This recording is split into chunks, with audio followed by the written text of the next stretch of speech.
Imaginez un monde sans la recherche. Un monde sans des hommes et des femmes qui se battent contre la maladie. Je fais de la recherche pour plusieurs raisons.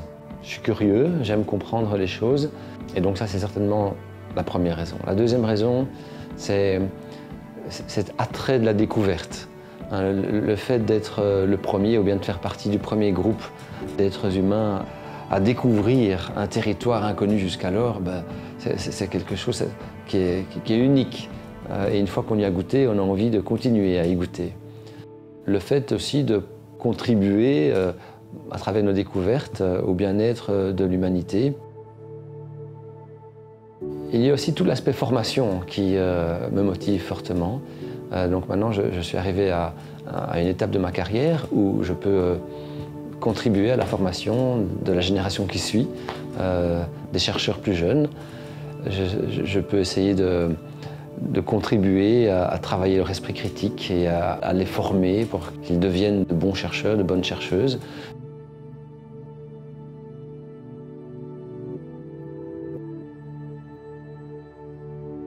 Christian de Duve, lors de la création de l'Université catholique de Louvain, avait proposé à l'UCL de rassembler plusieurs laboratoires de recherche fondamentale afin de mieux travailler ensemble.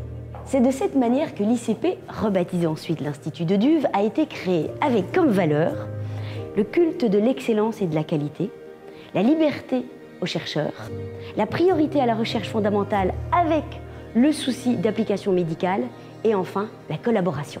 Au cours des 40 dernières années, les chercheurs de l'Institut de Duve se sont employés à comprendre et à trouver de nouvelles approches pour soigner les malades et leur donner de nouveaux espoirs. À l'image de Raphaël Bombard, de Cécile Boulanger, d'Isaac Hermans, d'Axel Loriot, de Mohamed Hassi, de Géraldine Laloux, de Marc Ryder et de Jean-François Collet. Chaque étape dans la vie d'un chercheur est importante. On ne devient pas chercheur en lisant un livre. On ne devient pas chercheur en se réveillant un beau matin après avoir eu une illumination. On devient chercheur en travaillant au contact d'autres chercheurs. Et ça prend du temps. Il faut des années, des années, des années. Bien sûr, il faut des connaissances, bien sûr, il faut étudier, bien sûr, il faut connaître beaucoup de choses, mais ça ne suffit pas. Il faut aussi avoir appris à aiguiser son esprit critique. Il faut avoir aussi cultivé sa curiosité. Il faut parfois développer comme un sixième sens qui va être utile dans les recherches parce qu'il va nous guider et il va nous permettre de défricher des processus parfois extrêmement complexes. Et donc tout cela prend du temps, c'est un écolage qui est long.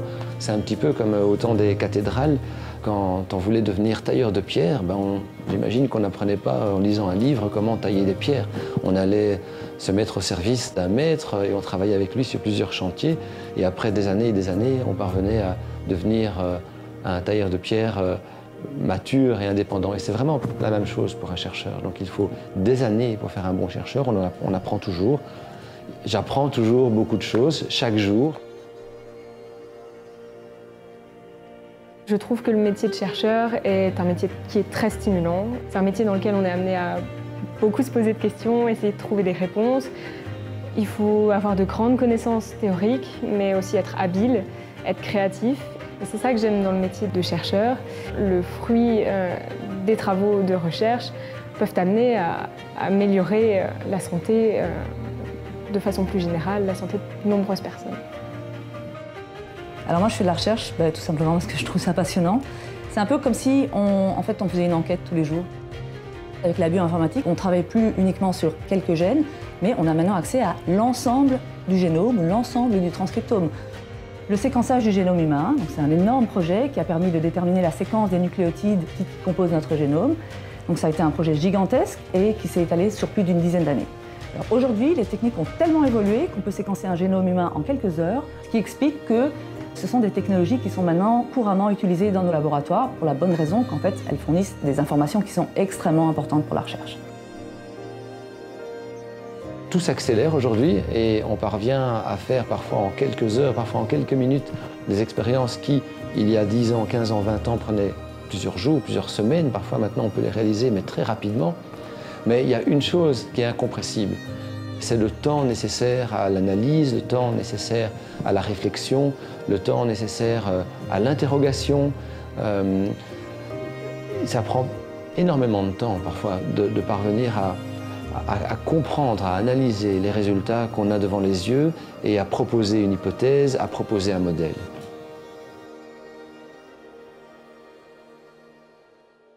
Je voulais trouver un endroit en Belgique où j'allais pouvoir avoir la liberté de mener les recherches qui me plaisent le plus. J'ai trouvé cette liberté d'abord dans le labo de Jean-François Collet en tant que postdoc. Et puis à l'Institut de Duf, je trouve qu'on a une grande ouverture pour des projets de recherche qui sont très variés.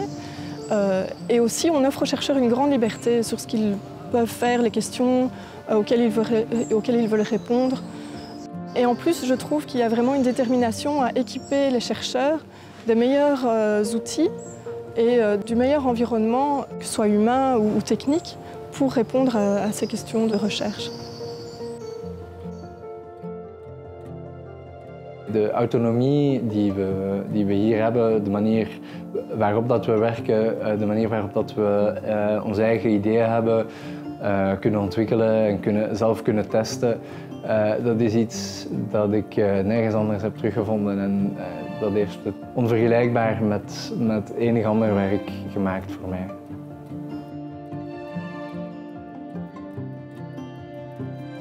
I mean, research is it's curiosity. It's for me, it's a hobby as well, and it's very nice to be able to do that and get paid for it. And but it's not only the job isn't only research, teaching involved as well. And I think you have to be critical and be honest. And I think that's the way to get a reputation in the fields where you work. Depuis très tôt dans mes études de biologiste, j'ai voulu être chercheuse et avoir ma propre équipe de recherche. Donc c'est pour ça que je suis partie à l'étranger, après mon doctorat en microbiologie, pour apprendre d'autres techniques un peu plus originelles. Je suis revenue en Belgique avec l'idée d'essayer d'appliquer ces techniques à des questions ici sur l'enveloppe bactérienne. Mais mon idée, c'était finalement d'utiliser ces différentes expertises, ces différentes connaissances pour répondre à des questions originales de microbiologie qui sortent de ce qu'on apprend dans les manuels. L'être humain a cette qualité très importante qui est la curiosité, qui nous pousse toujours à aller chercher plus loin et essayer d'améliorer notre vie et chercher le meilleur de nous-mêmes. Si la recherche n'existait pas, l'impact sur la santé et la qualité de vie humaine serait très très grave. Mon rêve, c'est que mes travaux puissent un jour offrir un nouveau traitement aux patients qui souffrent, leur donner un nouveau espoir de vie, et que si ces travaux peuvent sauver la vie d'une seule personne, pour moi j'aurais accompli ma mission dans le domaine de la recherche. J'ai toujours voulu faire la pédiatrie depuis toute petite, c'est vraiment un rêve d'enfance que j'ai pu réaliser. Puis au fil de mon parcours d'assistante, j'ai rencontré différentes sous-spécialités de la pédiatrie, dont la spécialité de l'hémato-oncologie, où je trouve que l'on a un contact très très fort et très très humain avec le patient, mais on est aussi dans une médecine de pointe où la recherche avance beaucoup, on doit toujours être au top pour mieux comprendre la maladie et pour permettre une meilleure qualité de soins et un meilleur taux de guérison.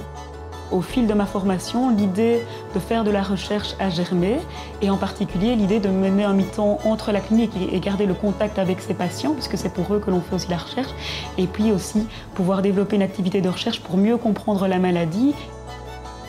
À partir du moment où on peut vraiment comprendre ce qui se passe au commencement, au niveau des cellules, au niveau vraiment du début, eh bien, ça nous permet vraiment d'avoir une vue d'ensemble sur la maladie, une meilleure compréhension et donc des actions beaucoup plus ciblées et une médecine presque à la carte en fonction des anomalies que l'on découvre. Il est très important d'avoir des équipes qui amènent un grand support, un encadrement aussi bien théorique que pratique. Et c'est pour ça aussi que je suis venue à l'Institut. J'aime beaucoup comparer le laboratoire à un orchestre. Pour que l'orchestre fasse de la belle musique, on a besoin de violon, mais aussi de hautbois, de clarinette. Parfois, on a besoin d'un soliste aussi. Un laboratoire, c'est un petit peu la même chose. Donc c'est en mettant ensemble des jeunes chercheurs, avec leur enthousiasme, leur naïveté parfois, et en les faisant travailler avec des chercheurs plus aguerris, plus expérimentés, qui, eux, ont appris un petit peu tous les problèmes à essayer d'éviter ou qui ont appris des façons de les résoudre. C'est en mettant ensemble ces différents types de chercheurs-là qu'on peut aller le plus loin. I think, well, I'm nearly coming up to retirement, so I think what I would like to see is more opportunities for young scientists who are coming into the job, into the field, with the hope that they will be able to contribute, find money, and make a pathway for themselves in research. Un monde sans la recherche, c'est un monde sans vaccination, sans antibiotiques, sans opérations chirurgicales dans des conditions stériles. C'est un monde où on ne comprend pas comment la nature est construite, comment les cellules de notre corps fonctionnent, comment les cellules des autres organismes fonctionnent. Et donc je pense que pour l'espèce humaine, c'est extrêmement important non seulement de faire de la recherche avec une idée appliquée derrière, c'est-à-dire par exemple soigner des patients atteints d'une maladie ou d'une autre, mais c'est aussi important d'avoir une culture et d'avoir une connaissance fondamentale de ce qui nous entoure, parce que c'est le monde dans lequel on vit. Sans la recherche, on n'en arrive pas là. Donc l'aspect fondamental est très important. Je pense que l'Institut de Duve a une série de cartes en main, une série de bonnes cartes qu'il pourra jouer dans les années qui viennent. Alors il y a bien sûr son association avec l'UC Louvain, sa présence sur le campus médical de l'université à Bruxelles.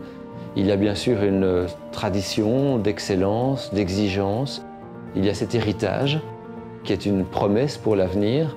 Il y a cette culture qui promeut la liberté de chaque chercheur, que chaque chercheur, chaque chercheuse puisse se sentir libre de mener les recherches qu'il ou elle entend mener, tout en bénéficiant du support des autres membres de l'Institut.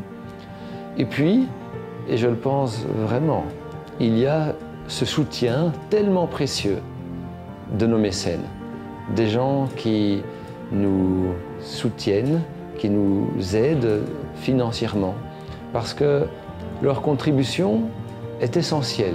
Ce soutien des mécènes est certainement une des cartes qui nous permettra de continuer à faire de la recherche de qualité. Il reste encore beaucoup de défis dans le domaine biomédical, beaucoup de maladies incomprises et incurables. Malheureusement, une partie importante du financement public de la recherche est destinée en priorité à la recherche appliquée. C'est grâce à vous et à votre générosité que l'Institut de Duve peut se distinguer en mettant la priorité sur la recherche fondamentale qui permet la compréhension de mécanismes responsables de maladies.